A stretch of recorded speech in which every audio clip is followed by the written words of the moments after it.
es el libro de Santiago.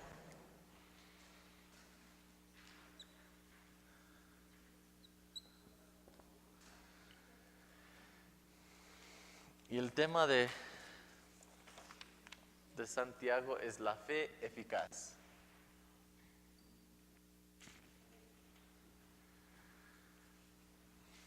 Vamos a considerar un poco la estructura. Tenemos los saludos en el primer versículo, ¿no? De 1, 2 al 18. Él habla de la prueba de la fe.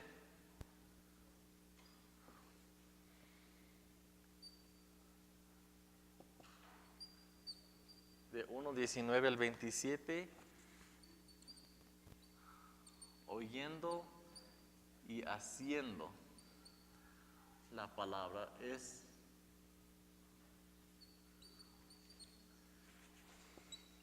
como un tema principal en todo el libro, ¿no? La fe es oír y hacer. De 1 al 13, vemos el pecado de parcialidad.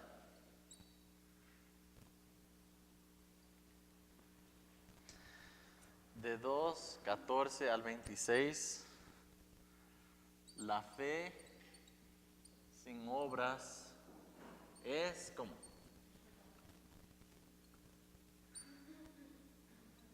muerta. Sí. De 1 al 4, 12, vemos el pecado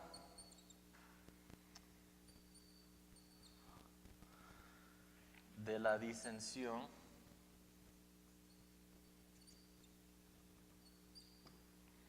Que estaba ocurriendo en la iglesia en ese tiempo. De 4:13 al 5:12,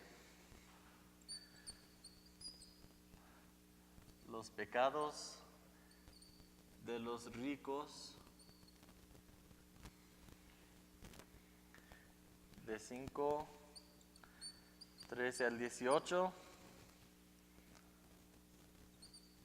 la oración de fe.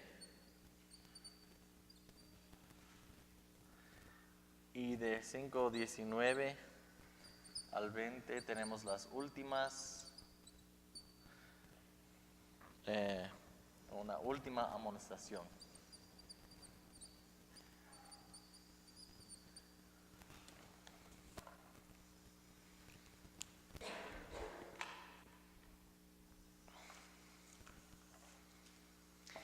Este libro se llama muchas veces como los proverbios del Nuevo Testamento.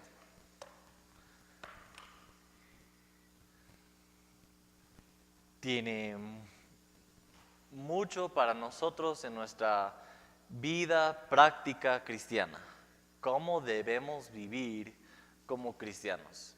Si decimos que creemos en Jesús, ¿cómo debemos vivir? ¿Cómo debe ser mi vida delante de los demás?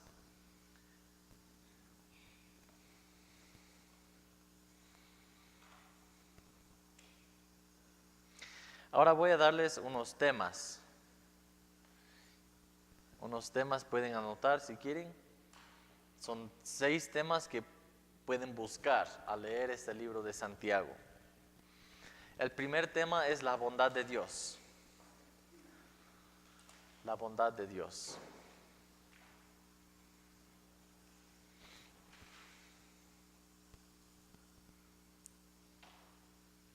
Y esto es bueno, especialmente al considerar las dificultades que vamos a tener en la vida, ¿no? Número 2, sabiduría proviene de Él. La sabiduría proviene de Él.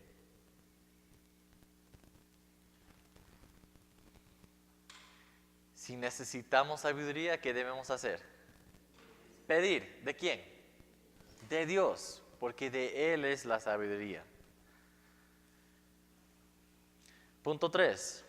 Dios permite pruebas y tribulaciones. Permite hasta que a veces manda. ¿Cierto? Con propósito. Y es necesario recordar en ese punto número 3 que Dios permite pruebas, permite tribulaciones. Recordar el punto número 1, que Dios es bueno. Recordar la bondad de Dios. Tenemos una tendencia como seres humanos, no tengo lo que yo quiero o tengo lo que yo no quiero, entonces Dios no es bueno, no es justo, porque no debo sufrir así yo. Pero no son pensamientos correctos. Punto 4, la lengua tiene poder de destruir o traer paz. La lengua tiene poder de destruir o traer paz. Justo el otro día hablé con una señora. Ella estaba contando algo de sus algunos problemas en casa con su marido. Y ella dice, bueno, él algunas veces no es como golpeado, no pegado, sino que así como tomar el pelo así, o así, hacer así con el cuello, cosas así en sus iras, ¿no? Pero ella dijo, pero lo peor es cuando él habla y dice cosas feas, porque las otras cosas ya pasan, pero las palabras son las cosas que se quedan con uno. Entonces, sí, exactamente, y lastiman, pero profundamente. Entonces, vemos el poder de la lengua de destruir o traer paz. Punto 5. Hay mandatos de oír y hacer la palabra. De oír y hacer la palabra.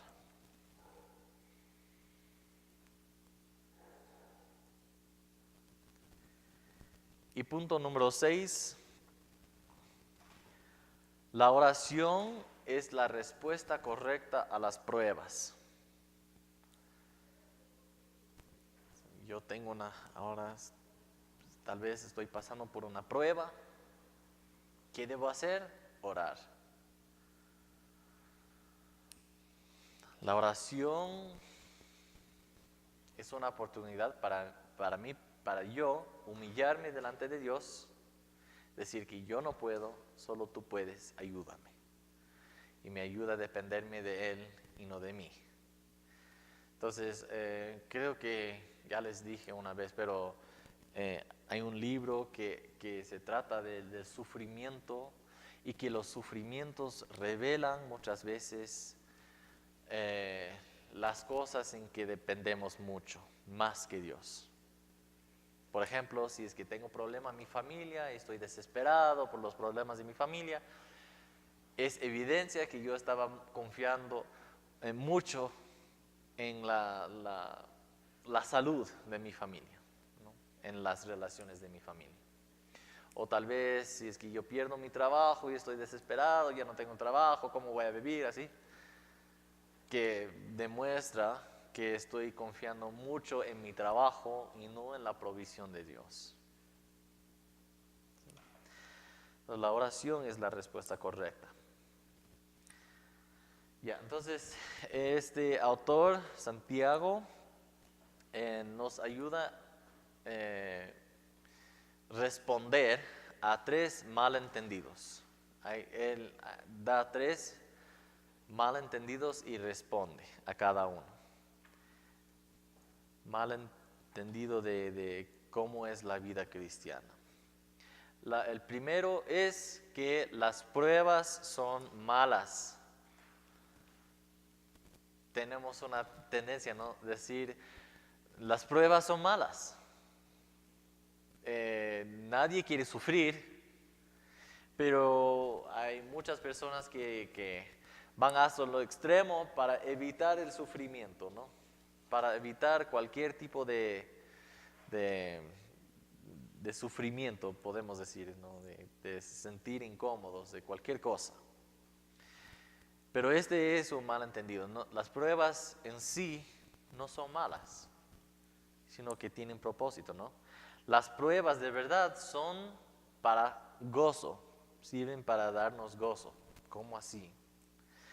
Bueno, hay 4 razones. En primer lugar es el camino a madurez. Las pruebas son el camino a la madurez. Sin pruebas no vamos a madurar mucho. Vamos a madurar, no hay necesidad, ¿no? Si no tenemos pruebas, no es necesario que yo cambie, que yo me dependa de Dios, entonces ya no estoy madurando, no estoy creciendo espiritualmente. Vemos esto en versículos de capítulo 1, versículos 3 al 4.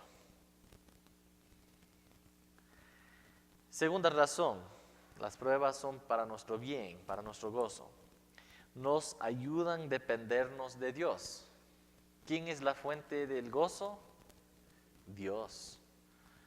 Entonces las pruebas nos ayudan a dependernos de Dios. Vemos esto en capítulo 1, versículos 5 al 8.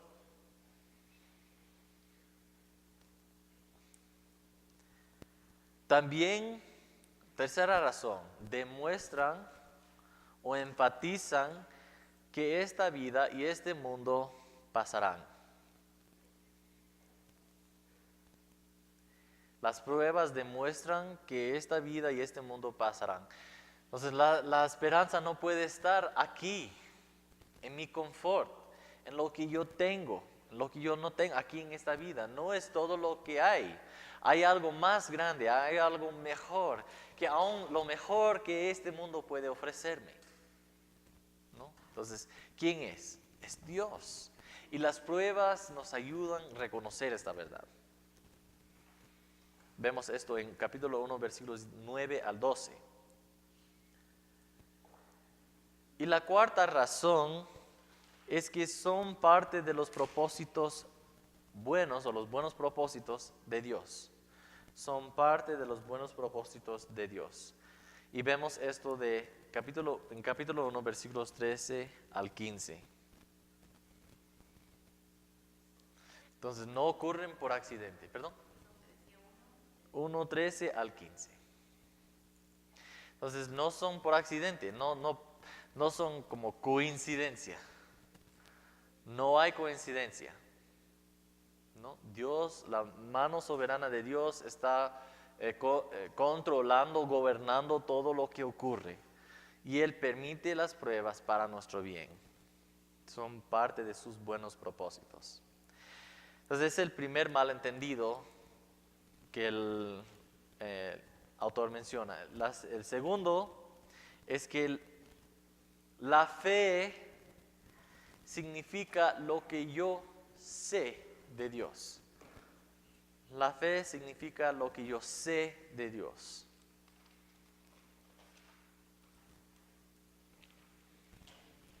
Esto no es cierto.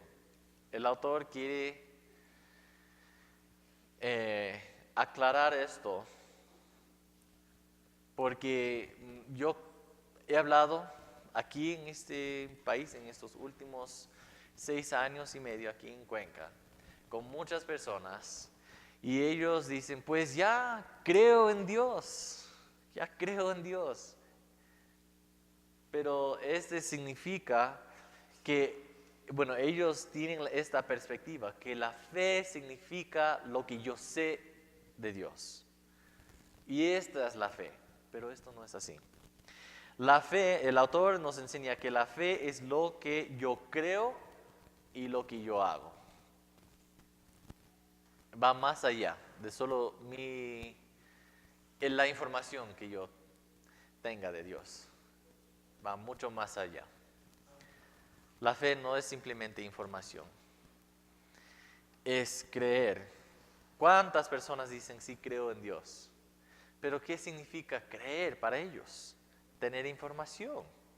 Yo sé que Dios existe, yo sé que Dios es grande, yo sé que tengo que hacer estas cosas para agradarle, cosas así. Yo sé esto, es información. No es un cambio de corazón. No están dependiendo de la obra redentora cumplida de Jesucristo como suficiente. Entonces no es suficiente la información, es una creencia más profunda, ¿no? Pero también mis acciones van mano en mano. La fe, ya hablamos de eso, la fe siempre está acompañada por obras, siempre está acompañada por obras. La fe genuina, debemos decir, la fe genuina siempre está acompañada por obras. Entonces vemos esto en capítulo 1, 21 y 22, y luego en capítulo 2, versículos 14 hasta el final. Voy a leer yo rápidamente, 2:14 hasta el final del capítulo 2. Dice: hermanos míos, ¿de qué aprovechará si alguno dice que tiene fe y no tiene obras? ¿Podrá la fe salvarle? Si un hermano o una hermana están desnudos y tienen necesidad del mantenimiento de cada día, y alguno de vosotros les dice: id en paz, calentados y saciados, pero no les dais las cosas que son necesarias para el cuerpo, ¿de qué aprovecha? Así también la fe, si no tiene obras, es muerta en sí misma. Pero alguno dirá: tú tienes fe y yo tengo obras. Muéstrame tu fe sin tus obras, y yo te mostraré mi fe por mis obras. ¿Tú crees que Dios es uno? Bien haces. También los demonios creen y tiemblan. ¿Más quieres saber, hombre vano, que la fe sin obras es muerta? ¿No fue justificado por las obras Abraham, nuestro padre, cuando ofreció a su hijo Isaac sobre el altar? ¿No ves que la fe actuó juntamente con sus obras y que la fe se perfeccionó por las obras? Y se cumplió la escritura que dice: Abraham creyó a Dios y le fue contado por justicia y fue llamado amigo de Dios. Vosotros veis pues que el hombre es justificado por las obras y no solamente por la fe. Asimismo también Rahab la ramera no fue justificado por obras cuando recibió a los mensajeros y los envió por otro camino. Porque como el cuerpo sin espíritu está muerto, así también la fe sin obras está muerta. Entonces, tenemos que tener mucho cuidado. Da 3 razones ahí en este pasaje porque no debemos decir que mi creer es suficiente, ¿no? Que necesitamos creer y también obrar, actuar. En primer lugar, los demonios reconocen. Ellos tienen la información. Ellos saben mejor que nosotros que Dios existe. Ellos saben mejor que nosotros cómo es el carácter de Dios, cómo es este Dios. Ellos saben mejor y tiemblan, pero no son salvos, no tienen acceso a la salvación. Segundo, Abraham fue justificado por sus obras. Si es que Abraham dice: sí, creo que tú eres Dios, gracias por ofrecerme esta oportunidad de sacrificar a mi hijo, pero estoy bien, gracias. Pero sí creo que tú eres Dios, pero no voy a sacrificar a mi hijo. ¿Iba a ser justificado así, con esta actitud? No, solo porque estaba dispuesto a actuar, obrar en esta fe. Porque la fe nos lleva a caminar, poner en práctica. Y también Rahab es el otro ejemplo que él da, Rahab la ramera. Entonces, estos son tres ejemplos de cómo no debemos dependernos de la información que tenemos y decir que pues ya creo en Dios, está bien. No, tengo que creer y también hacer, ¿no? Entonces ese es el segundo malentendido. El tercer malentendido es que la religión es algo privado. Es algo privado. No tiene nada que ver con nadie más. Solo está entre yo y Dios. Esto es suficiente. Si queremos afirmar que la fe es personal, es una decisión que cada persona individualmente tiene que tomar. Seguir a Jesús. Es personal en ese sentido, pero no es privado. No es algo privado. Si la fe genuina está acompañada siempre por obras, no puede ser algo privado, porque va a expresarse en cuidar a los demás, ver cómo puedo ayudar, ver cómo puedo yo ser un testimonio de tal vez no ir a ver ese programa de televisión o esta película.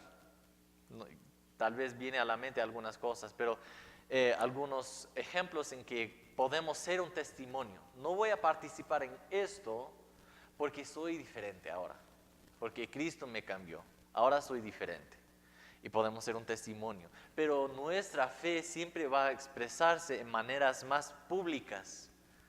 No podemos tener una relación con Dios en privado solamente.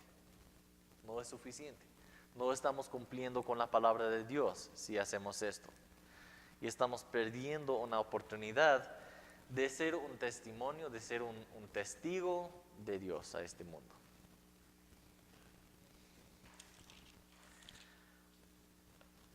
Muy bien. Obviamente de verdad, en nuestro equipo, como misioneros, nosotros tenemos un estudio bíblico cada 15 ahora. Y nosotros, antes era cada semana, estudiamos el libro de Santiago y pasamos casi más de un año estudiando solamente el libro de Santiago. Porque y podríamos hacer esto con cada libro de la Biblia, pasar años estudiando cada libro de la Biblia. Entonces, obviamente, hay mucho más, mucho más. Entonces, les animo a leer, estudiar más cada libro, buscar buenos comentarios para ayudarles a entender si es que no captan bien el mensaje de la Biblia. Pero les animo a entender, escudriñar profundamente lo que dice la palabra de Dios.